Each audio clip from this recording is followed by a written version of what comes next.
আমি আস্তে আস্তে করে জুম করি। তো দেখো আমাদের সকাল থেকে আজকে কারেন্ট অফ। দেখো কি সুন্দর একটা পালক পেয়েছি, কি সুন্দর। হ্যাঁ, মানে দু রকমের সবুজ রয়েছে। দুখানা অ্যাঞ্জেল মাছ এর মধ্যে নিয়ে এসেছি। কালকে রাত্রিবেলাতে গেছিলাম মাছ ধরতে, এবার গিয়ে দেখি জোয়ার হয়নি। এই যে কাঁটা রয়েছে এটা দিয়ে মাছ ধরছিলাম, মাছ খাচ্ছিল না। এইবার খেয়াল করি সোজা চলে গেছে একদম। এইবার চলে যাওয়ার পরে রমা কিংবা প্রসাদ এনেছে আমার জন্য, চপ চপ প্রসাদ। দেখো কে এসেছে আমাদের করেছি। এখন বাজে 6:30, না 6:30 বাজেনি, 5 মিনিট বাকি আছে। তো রমা কিংবা প্রসাদ এনেছে আমার জন্য, চপ চপ প্রসাদ। তো আমাকে চপ কত তো চপ, একটাই তাহলে আলুর চপই খাবে না। সকাল সকাল দিয়ে চলে এসেছে। একটা দে এখন দিস না, পরে মুড়ি দেখাবে। তাহলে পেঁয়াজিই খাচ্ছি। হ্যাঁ হ্যাঁ, যেটা খুশি খা। রমা কিংবা চপ এনেছে আমাদের সবার জন্য। এখন তো মুড়ি খাওয়ার সময় না, কিন্তু ঠিক আছে চপ খাই এখন। চপ খেতে খেতে মা সিরিয়াল দেখবে, আমি একটু ফোনে, ফোনটা ওখানে, আমি ফোন এখানে বলছি, ফোনে এডিট করবো। তো সব রকমের চলবে। তুমি খাও তো আচ্ছা ঠিক নিয়ে যাও। মার জন্য মাকে দাও, তোমার বন্ধুকে দাও, বন্ধুর জন্য বার করলো না। সকাল থেকে আজকে কারেন্ট অফ, ওই জন্য ঘুমও ভেঙে গেল। আর ঘুম ভেঙে যা অস্বস্তি হচ্ছে কি বলবো। কেন অফ দাঁড়া দেখাচ্ছি। এখান থেকে ঠিক করে বুঝতে পারবে না, আমি আস্তে আস্তে করে জুম করি। তো দেখো আমাদের লাইট পোস্টে কি পরিমাণ গাছ জড়িয়ে গেছে, সেগুলোই সব ছাড়াবে। আর সব লাইট পোস্টে রং করছে এখন। তো দেখতে পাচ্ছ যে কাকু উঠেছে, আমাদের মিটার ঘরের এখানে এসে সব অফ করে দিল। কেন জানি না মিটার ঘর থেকে অফ করলো। ঠিক আছে, যাই হোক করলো, ঠিক আছে, কিন্তু ভুলে না গেলেই হলো, আবার এসে অন করে দিলেই হলো। কারেন্ট গেলে আমার যে জিনিসটা ভালো লাগে না সব থেকে, বা আমি একটু টেনশনে পড়ে যাই, সেটা হচ্ছে অ্যাকোরিয়ামগুলোকে নিয়ে। কারণ অ্যাকোরিয়ামে ফিল্টার না চললে মাছগুলো স্ট্রেস খেয়ে যাবে। তো আজকে ওয়েদারটা একটু ঠান্ডা ঠান্ডা আছে, রোদ্দুর উঠেছিল কিন্তু একটু ঠান্ডা ঠান্ডা আছে, অতটা একদম গরম নেই, যেটা বাঁচোয়া। কিন্তু গোলপিসগুলো এখনই ছটফট ছটফট করছে মনে হচ্ছে, যায় না এখন কাজ মনে হচ্ছে তোমার 2-3 ঘন্টা হবে। মা স্কুলে চলে গেছে, আমি বাবাকে টিফিন দিতে গেছিলাম। দরজাগুলো তালা দিয়ে যায়নি, জাস্ট এখান থেকে এইটুকুনি তো। আর বৃষ্টি চলে এসেছিলো, ছাতাটা নিয়ে ঝটপট করে গেলাম। আসার পরে এই দরজাটা খুলেছি, খুলেই দেখছি এখানে একখানা সাপ। মানে ছোট, বড় না ভাবো। তার মানে মাছের গন্ধেতে এসছে, তেমন আসে না, কিন্তু এসছে কেন কে জানে। এবার একটা মাছকে যদি কামড়ায়, যে কোনো মাছ, বড় মাছকে কামড়ালেও কিন্তু সাপের কামড়ে তো মরে যাবে এই মাছটা। দেখছো কেমন রাগ ধরে বলো তো। এবার ঠিক এই সন্ধান পেয়েছে, এবার প্রায়ই আসবে। একটু আগে মা স্কুলে যাওয়ার আগে গোসাপটাকে দেখেছে, বড়, আবার একটা বড় গোসাপকে দেখেছে। আগের দিন যেটা একটা ভিডিও করে দিয়েছিলাম ওটা একটু ছোট ছিল, এটা আবার আজকে একটা বড়। তো ওটাকে আবার দেখেছে। 2-3 রকমের সাপ দেখা হয়ে গেল আজকে। এখন বাজে 3:20, আমি আর বাবা এখন খেতে বসবো। মা খাবার বেড়ে দিচ্ছে, কিন্তু মা স্কুল থেকে খেয়ে এসছে। মায়েদের ছোটোখাটো একটা পিকনিক ছিল, প্রায় দিনই পিকনিক থাকে সব হয়ে যাওয়ার পরে। আজকেও আবার কী সব খেয়ে দিয়ে এসছে, সেসব জিজ্ঞেস করলাম না। কিন্তু কারেন্ট এসছে কখন জানো? 2টোর সময়। না আছে ফোনে চার্জ, না আমি কোনো কিছু ফোনে ভিডিও করতে পারছি, না অন্য কিছু করতে পারছি। গরম, ঘেমে ঘুমে। আর তুমি গোসাপটা দেখলে, আর এখান থেকে দেখি ফুট করে এখানে একটা সাপ এসছে, মাছের গন্ধে মনে হয় এইখানটাতে ছোট মতো। বড় হলুদ ডাঁড়াটা, ও ডাঁড়া সাপটা। আমি ছোট সাপ দেখলাম একটা রঙিন কালারের, ওই যেমন একটা সেই ঘোরে, ওই সাপটা মনে হয় এইখানটাতে এসে গেছিল মাছের গন্ধে মনে হয়। ও ডাঁড়া সাপ দেখেছো তুমি? বড়, বড়টা হলুদটা। ও পুরো এখান দিয়ে হুড় করে বেরিয়ে গেল। আমার মনে হয় গোসাপ মনে হয়। না না, ওরে বাবা, দাঁড়াটাও বেরোচ্ছে। এই যে ওয়েদারটা এরকম না, বর্ষা পড়েছে, এইবারে তোমার মাছের গন্ধে। মানে কোন মাছের গন্ধে? হ্যাঁ এই সব মাছের গন্ধে, আমার অ্যাকোরিয়ামের মাছের গন্ধে। ভিডিও করতে পারিনি বা তোমাদের কাছে আসতে পারিনি, তার একটা কারণ ফোনের চার্জ ছিল না, যেটা বললাম তোমাদেরকে। এবার মানে একদমই কম চার্জ, 10% চার্জ দেখলাম ঘুম থেকে উঠে।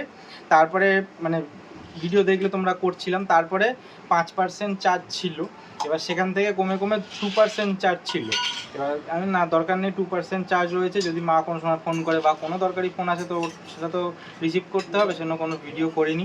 হ্যাঁ কিছু কাজ করেছি, এই দাড়ি ওগুলো একটুখানি কাটলাম, কেমন একটা লাগছিল, তো ওটা কাটলাম।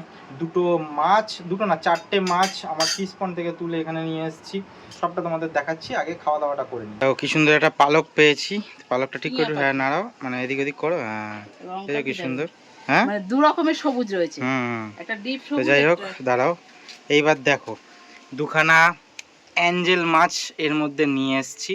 তার কারণ এই জলটা রয়েছে ওষুধ জল, এই ওষুধ জলে থাকবে 2-3 দিন আরও। তারপরে ভেতরের অ্যাকোরিয়ামে নিয়ে যাব, তো অ্যাকোরিয়ামের মধ্যে আশা করি খুব সুন্দর লাগবে। মাছটা দেখো কি সুন্দর শেপ, একদম মানা কাপড়ের যেমন শেপ হয় ওরকম শেপ রয়েছে। আর ওটা তো ফিলিপিন ব্লু অ্যাঞ্জেল, ওটা একটুখানি দুর্বল রয়েছে, স্ট্রেসে রয়েছে বেশি, এমনি কোনো অসুবিধা নেই। তো 3 দিন মতন থাকুক। সবুজ জল একটা হয়ে রয়েছে দেখতে পাচ্ছ তোমরা। আর একটা জিনিস দেখো, এই মিল্কিগুলোকে এর মধ্যে অ্যাড করেছি, ও আমাকেও দেখা যাচ্ছে কেন বসে আছি। মিল্কিগুলোকে অ্যাড করেছি তার কারণ এখানে একটা রেড টেল বলে মাছ ছিল, রেড টেল মাছটা খুব তাড়া করছিল, মিল্কিগুলোকে মারছিল, সেই জন্য তুলে নিয়ে এসেছি। মিল্কিগুলোর একটা আলাদা গ্লেজ হয়েছে, কারণ ওখানে ন্যাচারাল জায়গায় ছিল, ন্যাচারাল সানলাইট পাচ্ছিল সব কিছু। এখানে আবার অতটা থাকবে না, এই যে আকাশি আকাশি লেজটা, তো একটা ন্যাচারাল লাগছে। তো যাই হোক, ওদের খিদে পেয়েছে বলে যে লাপালাপি করছে। আর এখানে অ্যাঞ্জেল মাছগুলোর আপডেট তোমাদের একবার দিই। তো এই মাছগুলোকে তো তোমরা দেখছো আবার এর কেমন। মধ্যে নিয়ে এসছে রে। ওই বাবা, যা যা যা যা, সব নাড়ি দিলে দেখছো, যাও যা। সব নাড়ি দিলে দেখছো, কেন ওরকম কাছাকাছি যাচ্ছো। ইস, তো দেখো আস্তে আস্তে যাবে, দেখছো কেমন লাফালাফি কোথায় করছে। কোথায় চলে যাবে, পাবে খুঁজে। আরে হ্যাঁ, ও সব কোথায় চলে তুলে যাচ্ছে, নেবে, আবার তুলে এ নেবে। বাবা, ও তো আর তুমি পাবে গেলে না ও ওদিকে সব গিয়ে ওই, আমাকে। আরে সব ওই তো দেখছো না, যে চলছে তো। এবার আর তোমাদের কথা বলতে চাই, কালকে রাত্রিবেলাতে গেছিলাম মাছ ধরতে। এবার গিয়ে দেখি জুয়ার হয়নি, মাছ ধরছি খাচ্ছে না বসে আছি, মাছ ধরছি খাচ্ছে না বসে আছি। এইবারে মোটামুটি আধ ঘন্টা 45 মিনিটের পরে, না না মাছ উঠিনি। এইবারে এই যে বোতলটা দেখতে পাচ্ছ, এই বোতলটা দিয়ে মাছ ধরছিলাম। এই যে ওয়েট লাগানো রয়েছে, এই যে কাঁটা রয়েছে, মাছ খাচ্ছিল না। এইবার এই বোতলটা যেহেতু হালকা, ছুঁড়ে ফেলি যখন, আমাকে একটা ইটের মধ্যে চাপা দিয়ে এটাকে রাখতে হয় যাতে বোতলটা না চলে যায়। এবার একবার কি তখন খুলে গেছে, আমি দেখেছি যে খুলে গেছে, যে বোতলটা ধরবো খেয়াল করি, সোজা চলে গেছে একদম।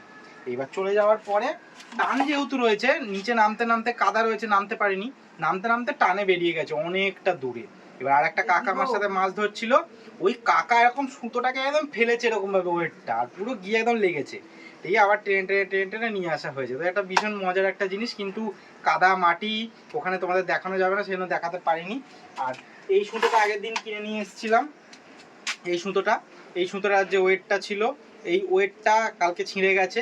এর মধ্যে কালকে 3বার কাঁটা লাগাতে হয়েছে, বারবার কাঁটা ভেঙে যাচ্ছে। একটা মাছ ধরেছি, ওই মাছটার গলার ভেতরে এখনো কাঁটা রয়েছে, ভেঙে গেছে। এবার যদি ওটাকে মা ঠিকঠাক করে ভালো নাহলে পেটে যাবে আমাদের। পেটে গেলেই হয়ে গেল, ব্যাস, হয়ে অপারেশন করতে হবে। যাই হোক, এই সুতোটার ওয়েটটা ছিঁড়ে গেছে, অনেকগুলো কাঁটা ছিঁড়ে গেছে। তো সবটা তোমাদের কালকে দেখাইনি, মাছগুলো ফ্রিজে রয়েছে, ফ্রিজ থেকে আর দেখাবো কি, যখন কাটবে মা তখন দেখাবো। মাছগুলোকে এখন খেতে দিয়েছি। এই মাছগুলোকে নিয়ে ভীষণ চাপে ছিলাম যে এই মাছগুলোর কোনো অসুবিধা না আবার হয়, কারণ দেখো এক্সোটিক মাছ, একটু দামি মাছ, তো সেই জন্য ভয় লাগে না। সব মাছই সমান, কিন্তু আমি জানি ওই মাছগুলো সারভাইভ করবে, কিন্তু এই মাছগুলো সারভাইভ করবে কি না, কারণ কিছুদিন আগেই নিয়ে এসেছি মাছগুলোকে। সব থেকে বেশি আরও টেনশনের ব্যাপার যেটা, কালকে মনে হয় আবার কারেন্ট অফ করবে, কারণ আমাদের পোস্টটাতে কাজ করেছে, জঙ্গলগুলো কেটেছে, কিন্তু এখনও রং করা বাকি আছে, রং করবে, তার মানে আবার কারেন্ট অফ করবে, আমার কালকেও মনে হয় সারাদিন কারেন্ট অফ থাকবে। দেখো লাইট পোস্টটায় কেমন জঙ্গল ছিল সকালবেলা তোমরা দেখলে, আর দেখো একদম পরিষ্কার হয়ে গেছে। এদিকে এত বালি ফেলেছে এখানে, দেখো গাছের গোড়াগুলো সব বালির মধ্যে রয়েছে। বালি ফেললেও আর গাছগুলো না কিছু অসুবিধা হয়, দেখলাম না হয়নি। আর আজকে আশ্রমে অনুষ্ঠান চলছে, এখানে এত পরিমাণ গাড়ি রাখছিল, আমি বলতে বলতে মানে পাগল হয়ে গেছি আজকে। খালি বারবার করে বলছি এখান থেকে গাড়ি সরাও, এখান থেকে গাড়ি সরাও, এখান থেকে গাড়ি সরাও। আর দেখো এদিকে একটা রেখে দিয়েছে, বারবার খালি এইখানটা রেখে দিচ্ছিল। আর ভিডিওটা বেশি লম্বা করছি না, এখানেই শেষ করছি। আজকে ভিডিওটা একদম ছোটোখাটো হলো, কিছু করার নেই, সারাদিনটা কিছু করতে পারিনি, মানে অনেক কিছু করতে চেয়েছিলাম কিন্তু করতে পারিনি, ফোনটা চার্জ ছিল না বলে তোমাদের দেখাতে পারিনি। যাই হোক, আজকের ভিডিওটা কেমন লাগলো জানিও, কালকে আবার ভালো ভিডিও আসবে। এটা কেমন লাগলো অবশ্যই জানিও। আজকের জন্য টাটা বলছি, সবাই ভালো থেকো, সুস্থ থেকো, সাবধানে থেকো।